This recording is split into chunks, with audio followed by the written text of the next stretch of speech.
What's the first number one problem? That's what they want to look I at. don't know. Let's see. What do you have? This one. It looks like that. Is what it looks like. I should have numbered these, but I didn't. It says definition, also called on the left. It's like the fourth page, maybe. Yeah, I should. Sorry. Okay. The topic for today is going to be quadratic roots. So we're adding some new words to you. Vocabulary for quadratic. So we're looking at quadratic roots.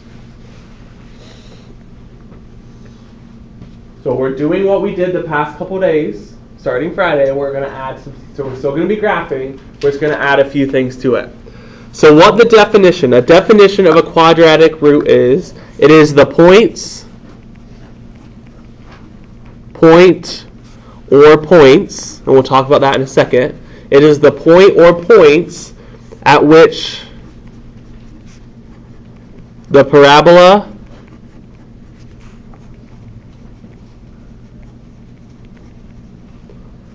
intersects or crosses. Intersects a fancy word. I'll put both. Intersects or crosses the x-axis. That is the definition of a root. So when I say a quadratic root, we are going to look at a parabola, and all we're doing is seeing where does this parabola intersect or cross the x-axis. That's the definition of a root.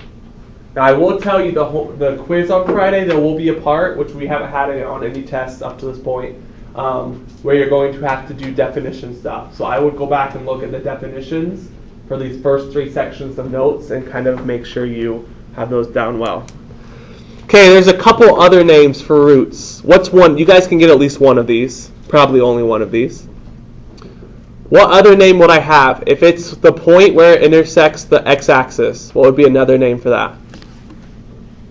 What would be another name for a point where it intersects the x-axis? We did it when we graphed lines. We can get the first one of these at least. Point where it crosses the x-axis. What's it called?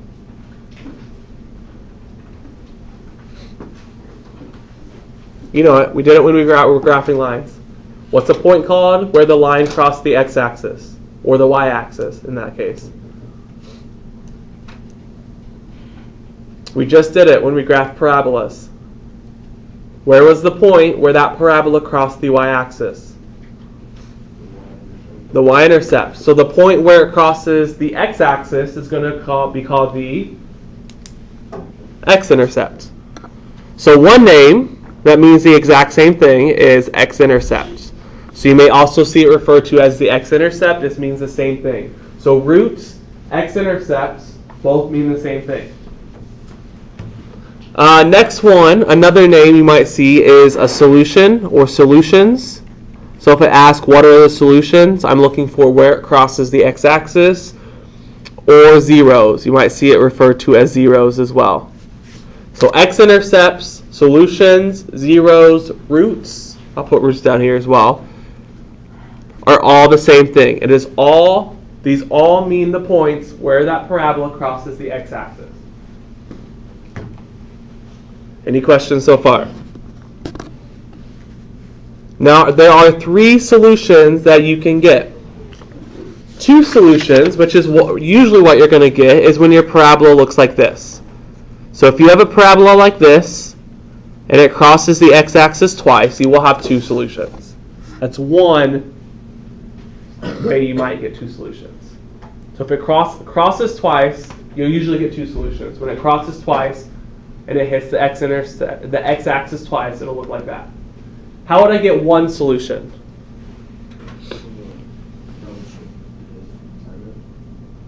The parabola sideways? We're not gonna. That would work, but we're not dealing with sideways ones today. But you're on the right track. If it's like facing this way or this way? No, which is what he just said. But that's okay. Yes, you would have one, but we're not going to worry about that for this class. But you're good.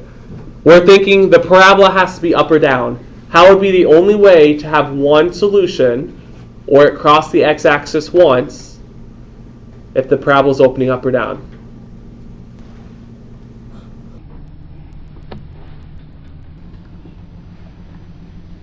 What has to be on the x-axis for it to cross only once? Think about it. You guys can get it. Do what? You guys can get it. Think about it. What point on the parabola has to be on the x-axis for the to only cross the x-axis once? Yes? 0. A little more specific. I think you're on the right track. Describe, how would I have a parabola that crosses it once? Or that hits might be a better word. Hits the x-axis. Yeah, I'll take it. My maximum, so if you have something like this, if my maximum is on that line. And what's another name for that? If you look at the picture, what point is on the line or on the x-axis? What point on the parabola? Look at my picture.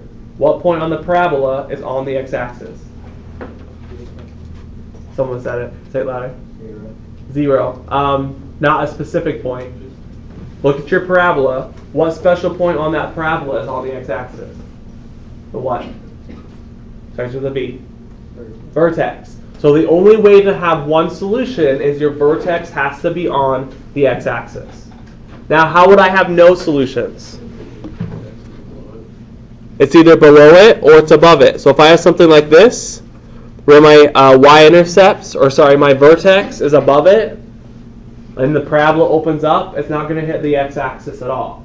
Also, if it's below it and it opens down, it's not going to hit it at all. So you may have no solutions depending if your parabola hits the x-axis at all. It may not. So these are the 3 types of solutions you may have. So this is what we're going to be looking for. Okay, let's go ahead and look at... let me do some... let's look at number 1 real quick. So let's look at number 1. We're going to look at a couple of these. Now you have to graph these, and you're going to graph these the same way we'd graph the ones up to this point. So step 1, for number 1, first thing I look for is what? Up or down? Is this one up or down?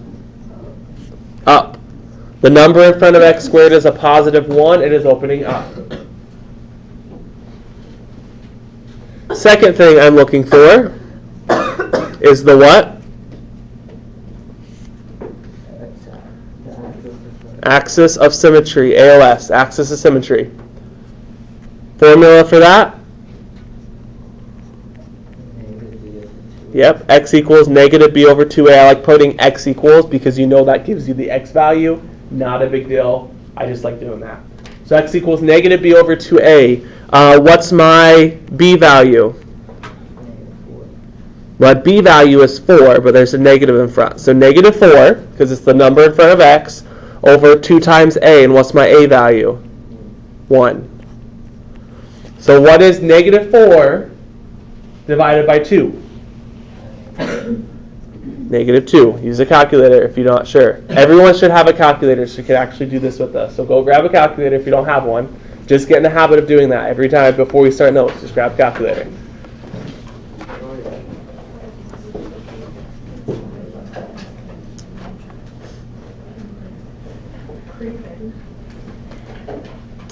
So the third thing I'm looking for is the vertex, which is an ordered pair, and I found the x value to be negative 2 from the axis of symmetry.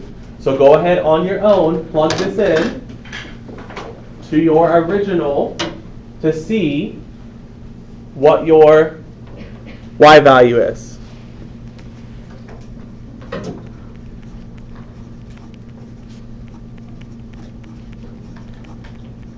So take negative 2, try it on your own with your calculator, plug that in so you can see what your x or your y value is.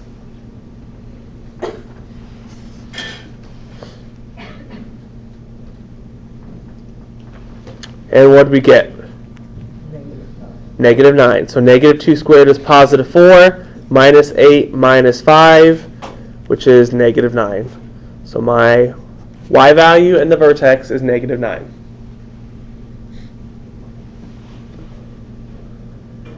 Okay, the fourth step, what's the y-intercept?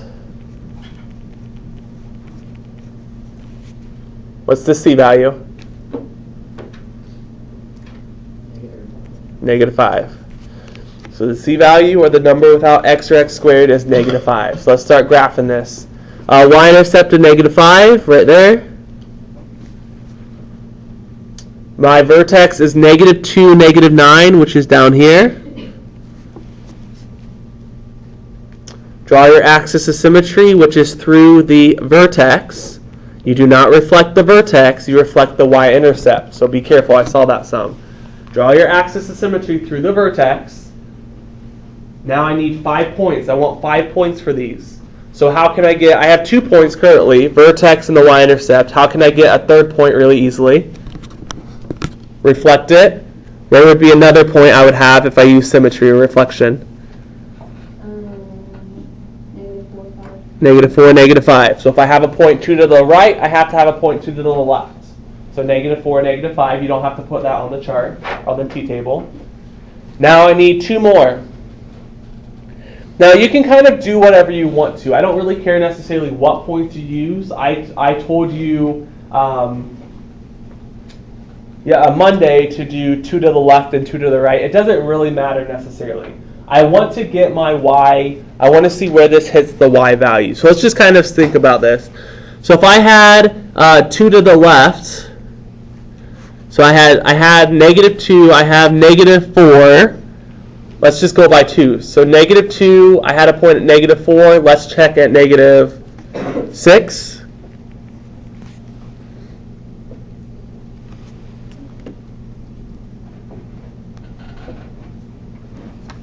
And let's check at, let's see. I have a point at -2. I have a point at 0. Let's check at 2 and see what that gives me.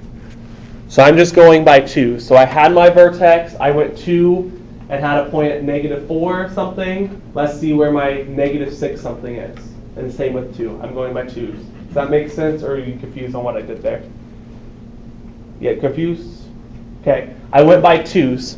So if I look at my graph, here's my vertex.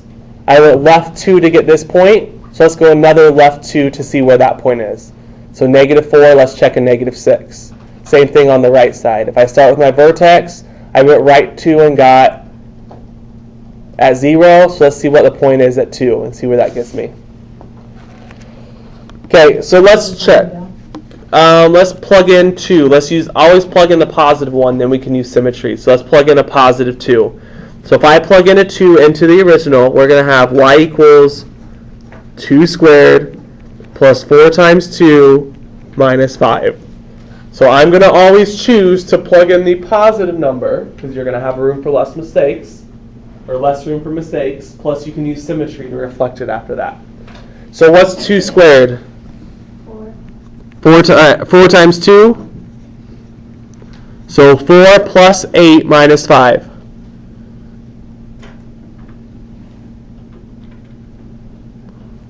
7. So my ordered pair is 2, 7. So up to 7. And then use symmetry. If I went, 1, 2, 3, 4, from here. 1, 2, 3, 4. Let's go 4. 1, 2, 3, 4. So at -6, it's also going to be 7. So use symmetry. Don't plug in both of them. You can, but it's going to take you more work. Okay, let's graph this. So if I graph this, start at your vertex. You want your graph to be pretty accurate.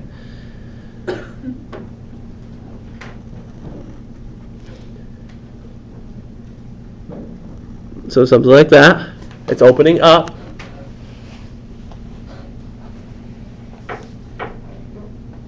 Now, we don't have to do domain, we don't have to do range, we don't have to do max or min for this one. All it wants is the solution. So if you look to the left, at the column at the left, it wants to know what are my solutions. Solutions are the same thing as x-intercept, as the roots, as the zeros. So where are the x-intercepts or the solutions of this parabola? Where does it look like it hits the x-axis at? What points?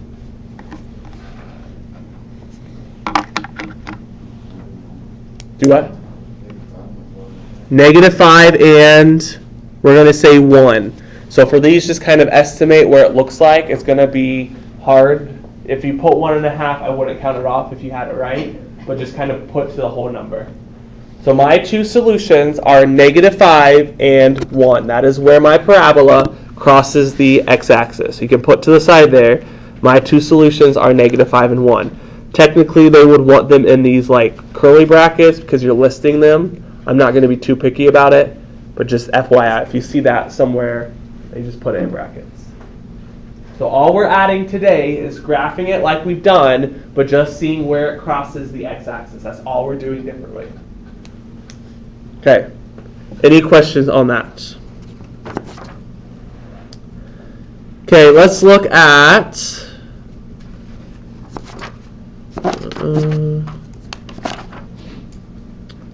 let's look at 3. Let's go down to 3.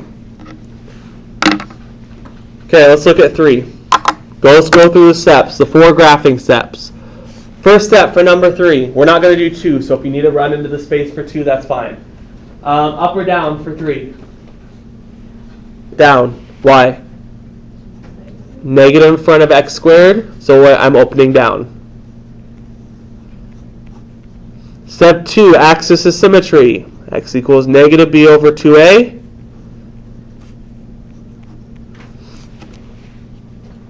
Brianna, what's my b value for number 3? 2. So it's a -2 over 2 times, what's my a value, Peyton?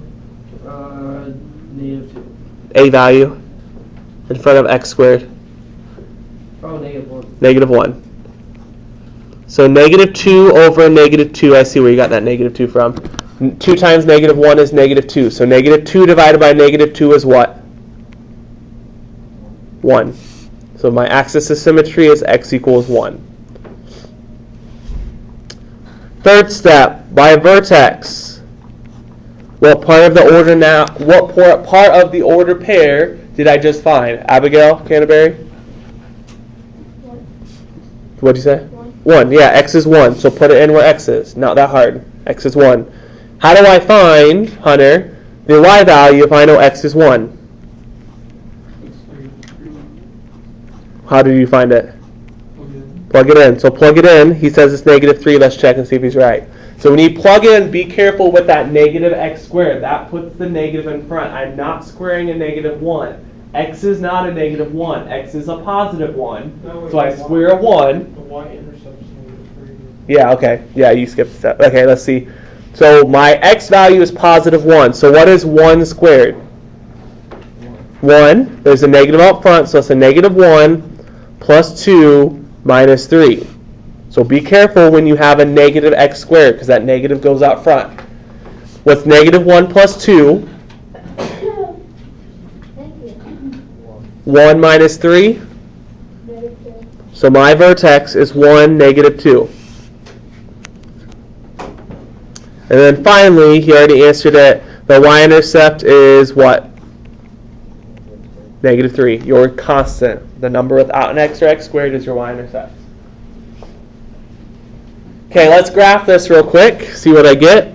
So my y-intercept is -3, so I put a point on the y-axis at -3. My vertex is 1, -2, so that's right there. Axis of symmetry goes through the vertex. I need 5 points. Currently I have 2. Tell me how I can get some more points. Yeah, how do you get that? Go across, go right one from the vertex. Yep, use symmetry if you can. I have my y-intercept is left 1, so another point has to be right 1. So 2, -3 would be another point. Now let's see, let's get 2 more points. Now if I notice these will go 1 to the left and 1 to the right. So let's go 1 more left and right and see what I get.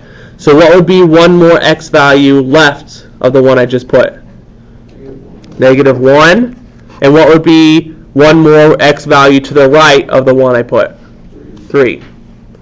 So go kind of what order? The one I just did went by 2, so I went by 2s. This one has 1 and 1, so I went by 1. Doesn't really matter. I wouldn't be too picky if you did not by whatever, but as long as we get 2 more points. Which one would make sense? Which one would be easiest to plug in? -1 or 3? Yeah, I mean, -1 wouldn't be terrible, but it's just a negative, so I usually try to stay away from those if I can. So I plug in a +3. Make sure that negative is still out front. So what's 3 squared? 9. So negative up front, -9 plus 6 minus 3. What is -9 plus 6 minus 3? -6. So my y value at 3 is -6. So 3, -6 is right there. Use symmetry. Why are we dabbing after we got that one? Is that what you're doing? Make me sound cool. Is that what we were doing? Okay, good. I at least know what I'm talking about. So 3, -6, use symmetry. Where would be another point? -1, -6. So I found the y value by using symmetry. So use symmetry to help you. Do not plug them all in. You could, but it's going to take longer. So start at your vertex. Go down. Since it's opening down anyway, that's why I like putting D or U at the beginning, because it can kind of help to see if you're on the right track. It's opening down. Now I want to know my solutions. What are my solutions for this? No solutions, because it does not cross the x-axis. I have no x-intercepts. So my solutions are no solutions would be acceptable. You might see it written like this, a circle with a dash through it. That also means no solution, because it does not cross the x-axis at all. So there are no solutions. Okay, I want to do one more with you. I'm not too worried about giving you a ton of homework time tonight because you're going to have tomorrow in class. Let's look at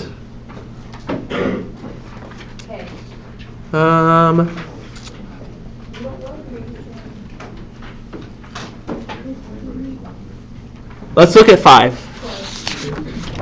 Actually, yeah, let's look at 5. Actually, we're going to skip down. We're not going to do a graphing one right now. I need to get the discriminant in, and then we might come back. We'll see what time it is. Okay, the discriminant. We're at the bottom of the second page. We're looking at the discriminant. Another fancy word. All a discriminant does, it is used, here's the definition, used to determine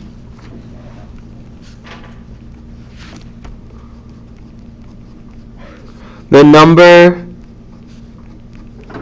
of solutions. So when I say discriminant, all I do is kind of a shortcut to figure out how many solutions I have. So you don't have to do any graphing, because graphing takes a while that we just looked at. The discriminant is a shortcut you can use to help you decide how many terms you should have. So if you use the formula and get this number for the discriminant, then there's this many solutions. It doesn't tell you the specific actual solutions, it tells you how many you will have. Here is the formula. D equals b squared minus 4ac. So it's another formula. We're plugging stuff in. Do what? If you need to move up for now, you can. It's fine. Okay, so here's the formula for the discriminant. D equals b squared minus 4ac. Now, a couple things. If the discriminant is greater than 0 or positive, I'll put a positive up there. Greater than 0 is the same thing as positive. So if my discriminant is greater than 0 or positive, then there are 2 solutions. If my discriminant is equal to 0, then there are 1 solutions. And if my discriminant is less than 0, which means it has to be what kind of number? Negative, then there are 0 solutions. So all we're doing is plugging in A, B, and C, which we know how to find from a quadratic equation, and then plugging them in and seeing, do I get my answer back positive, negative, or equal to 0? And then you just put how many solutions it has. So let's look at 7 real quick. Okay, let's go ahead and identify A, B, and C. You don't have to do this step. I'm just going to do this so you see where A, B, and C are coming from. You don't have to do it, but just it's up to you. Okay, what's my A value in this quadratic? 1. The number in front of x squared is 1. What's the B value? 5. C value? 4. 4. A, B, and C are not hard to find. We've done it for the past since Friday. All you're doing is you're starting with that formula. D equals B squared minus 4AC. Plugging in A, B, and C, and then looking at your number you get and saying, is it positive, negative, or 0? So let's see. B squared, so 5 squared minus 4 times 1 times 4. So all I'm doing is I'm starting with the D equals B squared minus 4AC formula. I take the B, plug it in where B is, so it's 5 squared minus 4 times A, which is 1, times C, which is 4. That's all I'm doing. Any questions so far? Okay, what's 5 squared? 25. And then what's negative 4 times 1 times 4? Negative 16. So you're squaring the number and then multiplying a negative 4 times A and times C.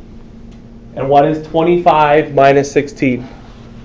9. I don't really care what actual number I get. All I care is it greater than 0? Is it positive? Is it equal to 0? Or is it less than 0? So 9 is what? Greater than 0. So there are 2 solutions. All I care about is it greater than 0 or positive? There's 2 solutions. If it's equal to 0, there's 1 solution. And if it's a negative number or less than 0, there are 0 solutions. That's all you're doing.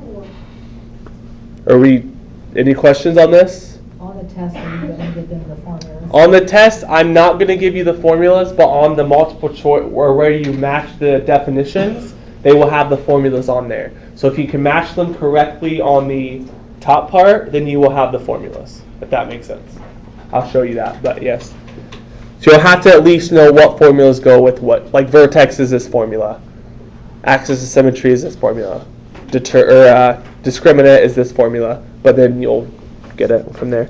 Okay, let's look at another one. Let's look at 11.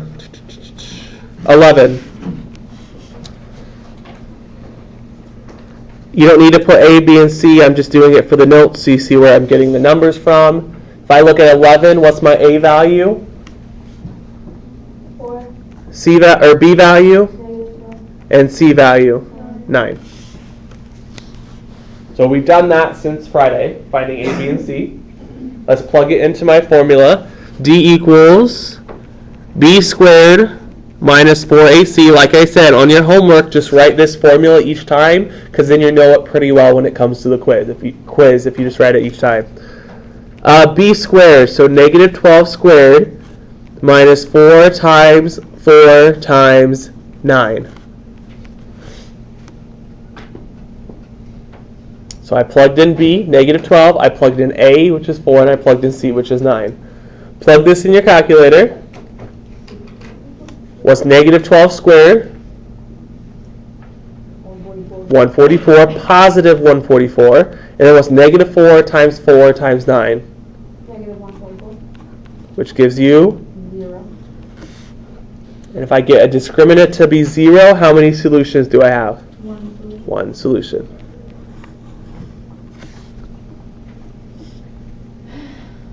Okay. Any questions on that? Okay, I want to do one more graphing with you. You'll be fine. You have all day tomorrow to work on homework. Let's look at 5 real quick. Okay, let's look at 5. Similar to ones we did. Let's go through the graphing process. Up or down? Maya, is number 5 up or down? Down, because there's a negative and 1 in front of x squared. It's opening down. Good. Number 2, what's the formula for axis of symmetry? Rihanna? Perfect. X equals negative b over 2a. We've done it a lot. It's probably annoying to you, but like I said, the book crams it all in one. I would rather just take it slow. I'd rather you be annoyed because you've seen it over and over again than be annoyed because you don't understand how to do it. Thanks, Lane. Okay, let's look at this. What's my b value?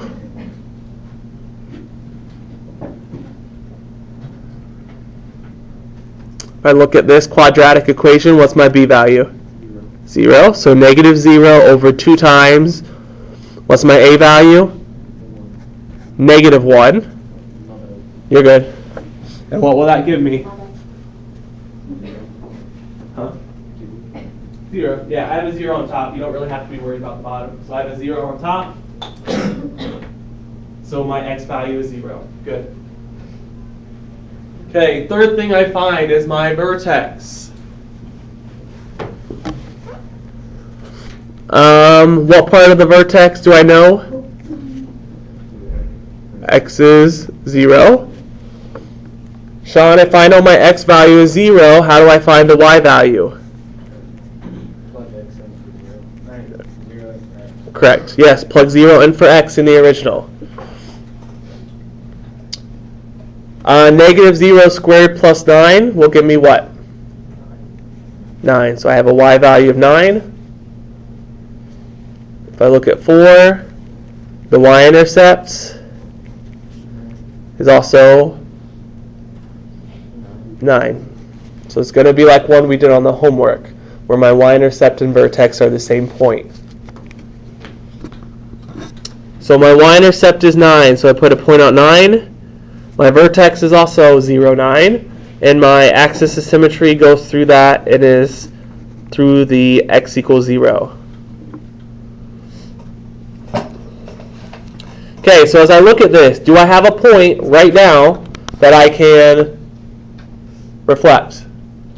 No, because the y-intercept and vertex are the same point, so I'm going to have to come up with some points.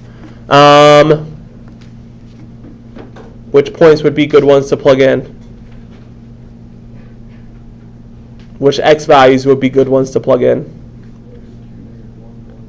I could do negative 2, negative 1, 1, 2. I'm going to go ahead and do negative 3, negative 1, 1, and 3. It doesn't really matter. You could do negative 1, negative 2. You could do 1, 2. It doesn't really matter. I'm just skipping 1 because I have a long way to go until I get to the y or the x axis. So I'm just skipping 1. It doesn't really matter. You could do negative 1, negative 2, 1, and 2. Just get 5 points somehow.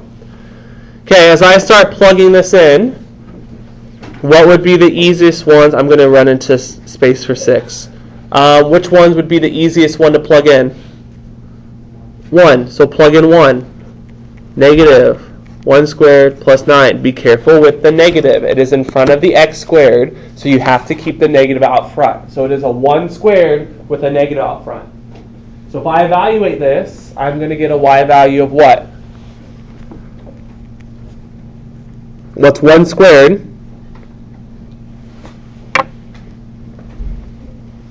One squared? 1 with the negative. So what's negative 1 plus 9? 8. So the y value at 1 is 8. By use symmetry, 1, 8. Right there is my point. Use symmetry, make your life easier than it needs to be. Where would be another point if I use symmetry? Negative 1, 8. So I can fill that in for the chart. And negative 1, I'm also going to be at 8. And then I need to find one more point at least, and then use symmetry. Let's plug in 3. Y equals a negative out front. 3 squared plus 9. Make sure you keep the negative out front. What's 3 squared? 9. With the negative out front is what? Negative 9. So 3 squared is 9. With a negative out front is negative 9. So what is negative 9 plus 9? 0. So my other ordered pair is at negative 3, 0. Use symmetry. What would be my other point? Negative 3, 0. Okay, starting your vertex, it's going down, so draw your parabola opening down. And then I want to know my solutions. What are my solutions? I have two solutions. What are they? Do what? Negative 3 and 3. So my two solutions, use brackets, negative 3, comma, 3. So graphing allows you to get specific solutions. Discriminant just says if there's 1 or 2 or 0.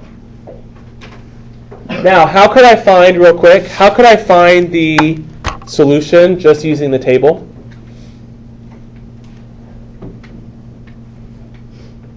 Solution, what's another name for the solutions? 0 or what else? X-intercepts. How can I find the x-intercepts just by looking at my table?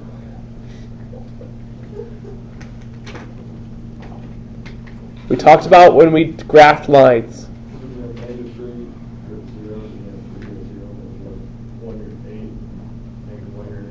Yes, a little more specific. You're on the right track.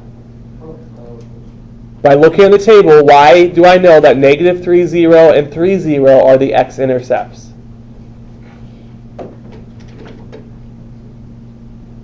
What do I know about x-intercepts? They always have to have a y value of what? 0. So look at your table. If they have a y value of 0, then that is your x-intercept. Negative 3, 0 is the x-intercept or solution. 3, 0 is an x-intercept or solution. Okay, so there's the notes for today. Let me give you the homework. We took more notes, like I said, which I'm okay with because tomorrow is going to be a work day. I'm okay with giving you not a ton of time today.